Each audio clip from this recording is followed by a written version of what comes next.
시간에 강단에서 어느 교회 목사님 성도들하고 그 무슨 뭐 그런 이야기를 막 목사님이 할 때요, 큰일 났다, 저런 이야기 저렇게 하는 거 아닌데 굉장히 걱정이 났습니다. 그 목사님이 뭐 성도들하고 어쩌고 저쩌고, 그 교회 여자 권사들이 집사들이 와서 일렀대는 거예요. 막 그걸 가지고 막 나팔을 부는데요. 여러분 놀라지 마시옵소서. 그 교회에서 몇 명은 다른 교회 목사님 몇 명 앉아서 들었는데 조금 있다가 신문에 대잡으로 그렇게 남의 죄를 말한 그 목사님은 벽보판에 붙어요. 전부 다. 나 그거 봤습니다.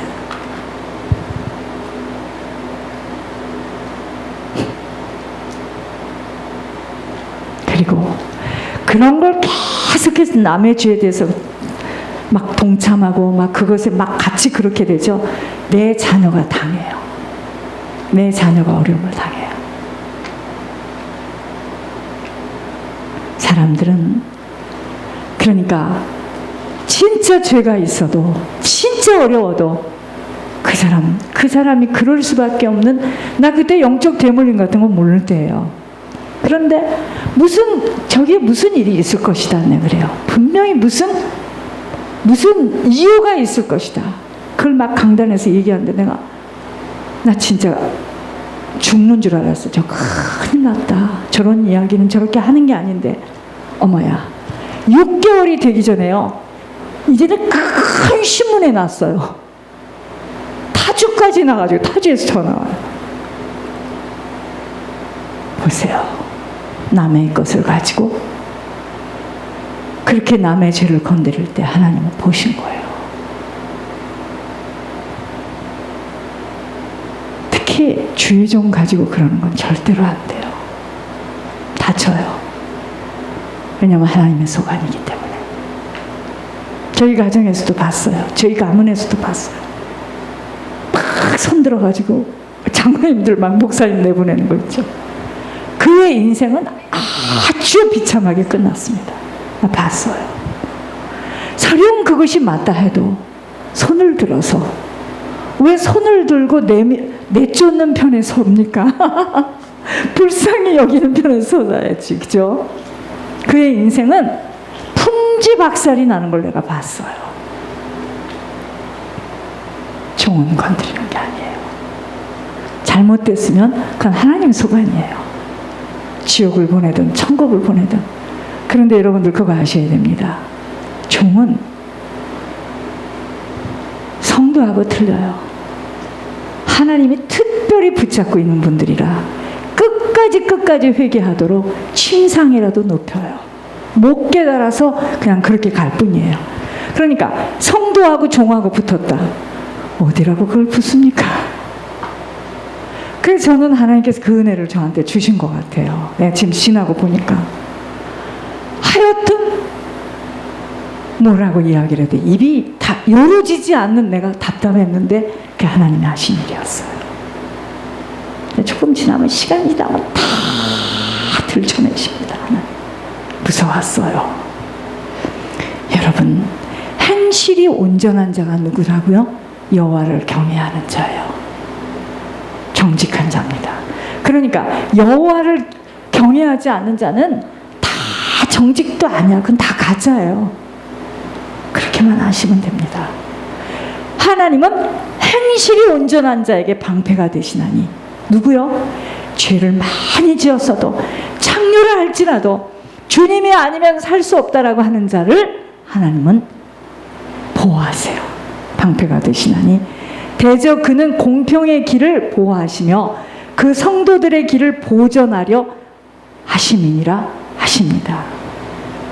우리의 방패가 되셔서 보호해 주시고 우리를 지켜주실 분은 오직 주님 한 분이에요. 아세요? 그러니까 자녀가 하나님께 보호함을 받도록 자녀를 자꾸 하나님으로 연결시켜줘야지. 자녀가, 여러분, 우리나라 동양 사람들, 우리나라뿐만 아니라 동양 사람, 애가 넘어지죠? 빨리 가서 이렇게 봐서 미국 사람들은 애 넘어지면 가만히 보죠. 지 혼자. 그러니까 넘어져도 안 일으켜주니까 애기가 어쩔 수 없이 자연적으로 힘을 들여서 일어나요. 우리나라 동양 사람들 막 가서 박죠.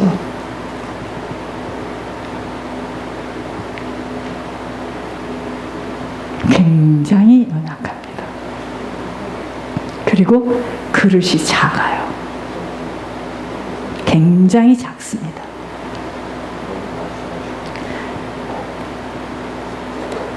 다 정리정돈하고 자기 것 딱 병신 만드는 거예요. 그거 아세요? 아주 좁은 그릇을 만드는 겁니다. 하나님은 그러한 인생을 이제부터 어떡하죠? 끌고 광야로 가요. 그 대표적인 인물이 누군지 아십니까? 모세. 또 누군지 아십니까? 요셉. 아버지가 편견하고 자기가 좋아하는 여자 라헬의 아들이기 때문에 자색 옷을 입혀서 이렇게 키웠어요. 그러니까 요셉은 라헬이 죽어야 돼. 요셉 때문에 빨리 죽어야 됩니다. 그리고 어떡하죠? 노예로 팔려가야 돼. 우물에 빠져야 돼. 감옥에 들어가야 돼. 이제 아셨습니까?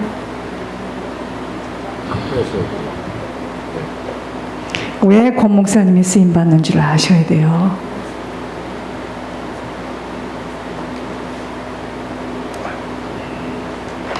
지금 당장은 고생을 안 하니까 좋은 것 같지만 그의 인생은 핍절합니다. 지금 왔잖아요. 그러한 사람은 대개가 정신질환자로 세워진다. 중독자로 세워진다. 큰일 납니다. 못 이겨요. 못 이겨. 못 이깁니다. 쭉 잡으세요. 행실이 온전한 자에게 방패가 되시나니 대저 그는 공평의 길을 보호하시며 성도들의 길을 보전하려 하심이니라 하십니다. 여러분, 우리의 방패가 돼서 우리를 도와주시고 우리를 지켜주실 분은 오직 하나님 한 분밖에 안 계세요. 그래서 그분으로만 붙들리도록 하나님이 사랑하는 자에게 붙들린 것을 다 뺏어가고 좀 다 옆에 있는 것들을 치워내는 겁니다. 그런데 죽겠지. 외롭고 배고프고 인정받지 못해서 막 죽겠죠. 초년 고생을 안 하고 말년에 그걸 하려니 죽을 지경이죠.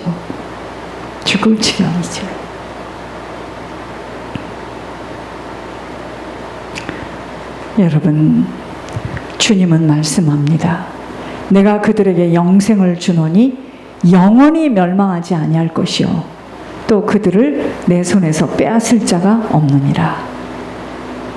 그래서 주님은요, 공의와 하나님은 반드시 심은 대로 거두십니다. 선한 것을 심었으면 선한 것을 거두고 악한 것을 심었으면 악한 것을 거둡니다. 하나님은 자녀들에게 완전한 지혜를 예비하시는 것이고 그 완전한 지혜가 뭐라고요? 그리스도. 하나님은 자녀들에게 완전한 지혜를 예비해 주시는 것이고 자녀가 할 일은 뭡니까? 그 완전한 지혜를 찾고 구해야 합니다.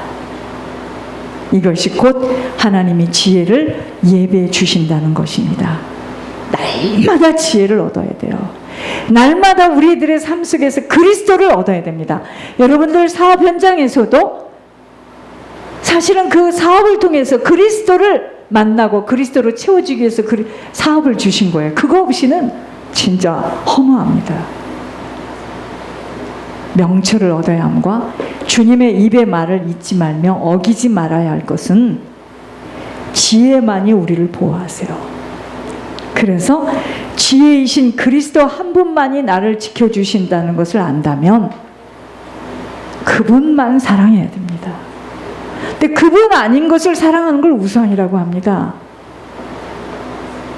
그 지혜를 얻도록 모든 것을 투자할 수밖에 없다는 것입니다. 그러니까 그리스도 얻으려고 우리 인생에 지금 하나님께서 기회를 주시는 거예요. 그리스도는 하나님의 능력이요 하나님의 지혜라고 하였기 때문이에요. 이런 걸 다 숫자로만 알고 있으니 완전한 지혜를 예비해 주심은 오직 정직한 자, 행실이 온전한 자 누굽니까? 여호와를 경외하는 자죠. 그러한 자에게 보호막이 되어주시는 방패막이라는 것 잊지 않아야 합니다. 여러분, 그래서 하나님은 그리스도 안에 모든 걸 지금 다 담아주셨어요. 골로새서 4장 3절인가요? 그리스도 안에 모든 지혜와 지식과 보화가 다 담겨 있어요. 여러분, 진짜 이 세상에서 물질을 얻고, 사람들은 지금 물질이 보화라고 생각하잖아요. 참 보화인 그리스도 안에 물질이 있어요. 정말 그리스도 채워지는 만큼 그는 세상이 따를 수 없는, 여러분, 세상 학문은 초등 학문입니다. 나는 권 목사님을 통해서 봤습니다. 진짜 그리스도로 채워지는 사람은요, 이 지혜 못 따라가요. 그리스도 안에 모든 걸 다 담아주시고 하나님은 자녀들에게 이 지혜를 주시기를 원하고 계시는 것입니다. 하나님이 우리를 이렇게 말했다 저렇게 말했다, 우리를 지금 막 이러는 이유가요, 우리 약 올리려고 그러는 것이 아니라 그 일을 통해서 우리를 지금 그리스도 주시려고, 그리스도 체험하게 하시려고 하는 겁니다. 내게 있는 것이 아닌 오직 아버지 안에 있는 것으로 살아가기만 한다면 부족하고 연약하나 세상이 감당할 수 없는 능력의 일들이 나타남이 바로 기적입니다. 하나님이 우리들에게 주시고자 하시는 것은 바로 이 지혜로, 지혜의 근본이 그리스도라는 것을 안다면 이 지혜를 얻고자 힘쓰고 노력하는 것밖엔 모든 것은 이 그리스도 안에 담겨져 있기에 그리스도 한 분이면 더할 것 없이 부족함 없어 아버지는 우리들에게 이 지혜를 주시려 여러 가지의 통로를 통해서 우리를 지금 단련하시는 것입니다. 사업, 가정, 학업, 직장, 세상 일들, 이 지혜를 얻는 만큼 아버지의 능력이 나타나기에 세상 지혜 이전에 아버지가 주시려는 하늘 지혜, 그리스도 얻으려 아는 것에서 만나고 체험되어지는 만큼 세상이 감당할 수 없는 자로 우뚝 서게 되어지는 것입니다. 저는요, 이 목회를 하면서 예물이라는 세상 임금을 가지고 이 예물의 심부름을 하면서 제가 그리스도를 많이 체험했어요.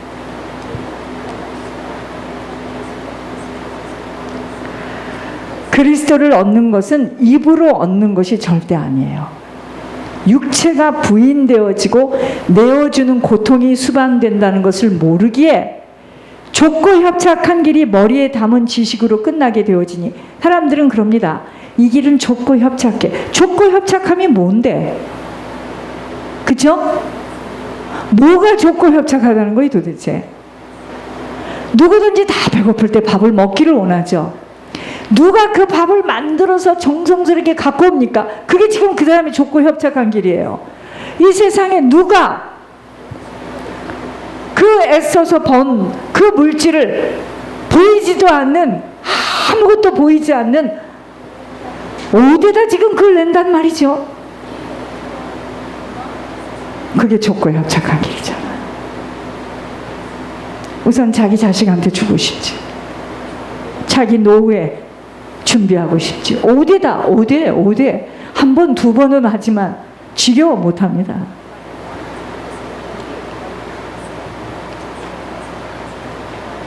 그리스도를 얻는 것은 입으로 얻는 것이 절대로 아니에요.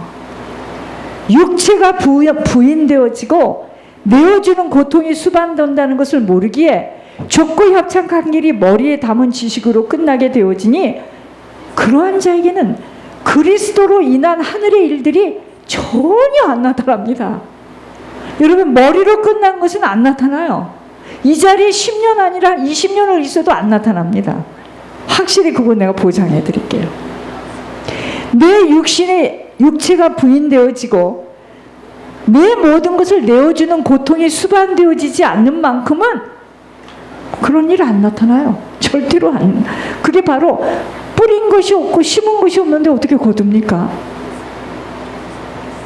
아브라함에게 100세에 낳아준 아들 독자를 내어놓으라고 할 때 누가 그리 쉽게 편히 생각할 수 있겠습니까? 뭐 2명이나 된다면 1명 주고 1명 죽었으니까 1명으로 살자. 딱 하나밖에 없는데 내놓으래요.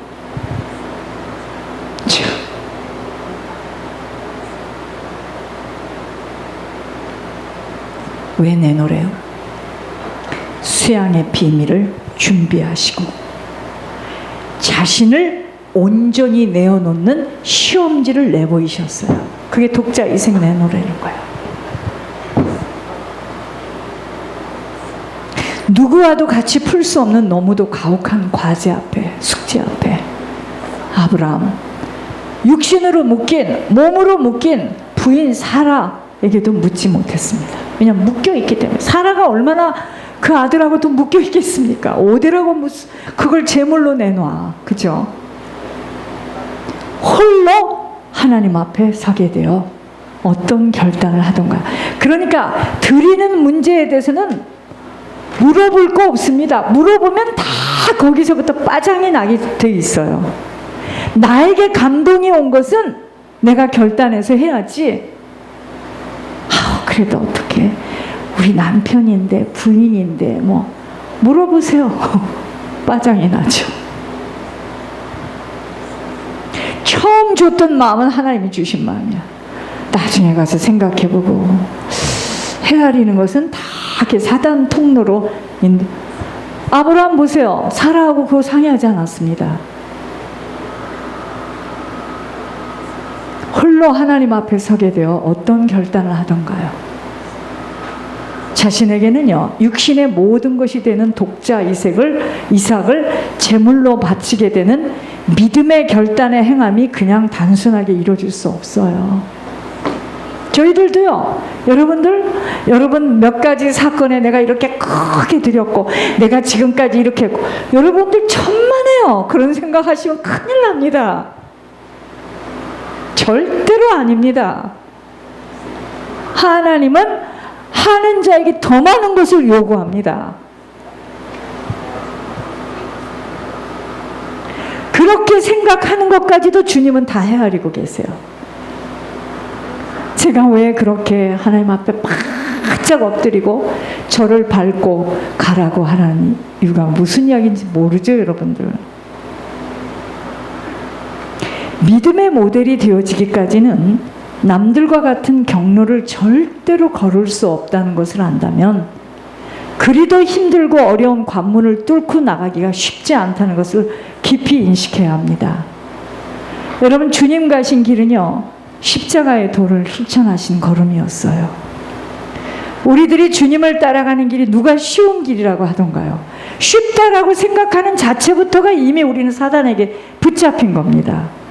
너무도 앞뒤가 안 맞는 자신에게만 타당성 있도록 잡혀있는 생각 속에서 지금 하나님께서 계시의 영으로 부어주시어 말씀하고 계시어도 내게 맞지 않고 유익함이 없는 것 같으면 하나님이 아니야. 그건 또 믿고 싶지 않아. 그것도 또 부분적으로만 믿고 싶어. 그만큼 살리는 것이 육이 되어서 살아온 시간들이었기 때문입니다. 오늘 우리들에게도 걸어가는 이 생명길이 그리 간단한 걸음이라고 생각한다면 우리는 반드시 가다가 사단의 덫에 걸려 함정에 빠진 줄도 모르고 빠져 헤매이게 될 것이기에 사도 바울의 고백처럼 뒤에 것, 내가 했다고 하는 것 생각도 하지 말고 바라도 보아서는 안 됩니다. 큰일 납니다. 내가 이렇게 했기에, 내가 이만큼 심었기에 라는 생각을 조금이라도 한다면 나는 이미 함정에 빠져서 헤매이고 있다는 것이에요. 그렇기 때문에 초조하고 불안하고 염려하고 갈등하는 거예요. 아셨습니까? 우리가 이 모습 이대로 아무런 우리가 말하는 응답이 없다 할지라도 우리는 감사해야 됩니다. 모든 것은 토기장에 그분의 손 안에 있는 거예요. 단지 하루하루를 주님으로 붙들려서 주님으로 순결하게 걸어가기를 원하는 그 몸부림만 있다면 나머지는 그분의 의도고 그분의 계획이지 우리가 꼭 그렇게 해야 되고 그건 아닙니다. 그 생각 자체를 놔야 됩니다. 그러니까 그냥 더덜너덜 이래도 좋고 저래도 좋고 그냥 나라는 거 그냥 삼지창으로 찔러도 좋고 어째도 좋고 괜찮아요. 천국만 보내주신다면 더 이상 바랄 것은 없다. 이렇게 나와야 사단이가 어디를 잡고 흔들 수 있는 뭐 틈새가 있어야지 재미없습니다. 뭐 욕망이 없는데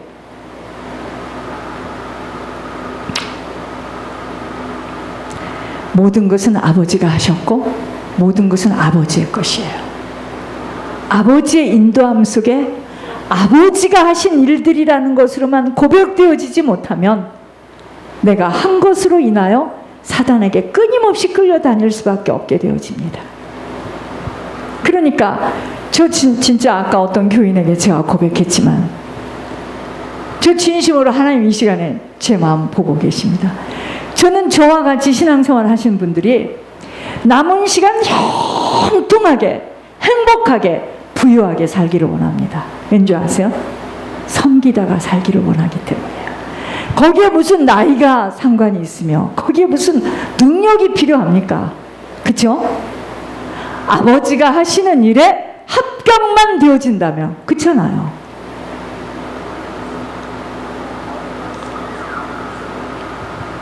아버지가 할 건데 한 가정 가문에서 한 사람만 바로 이뤘으면 되는 믿음의 조상이라는 가문이 그냥 이루어지는 게 아니에요. 뼈저린 희생과 헌신과 충성이 필요합니다. 그러니까 어찌 보면 우리들의 인생은 뿌리고 가는 인생이에요.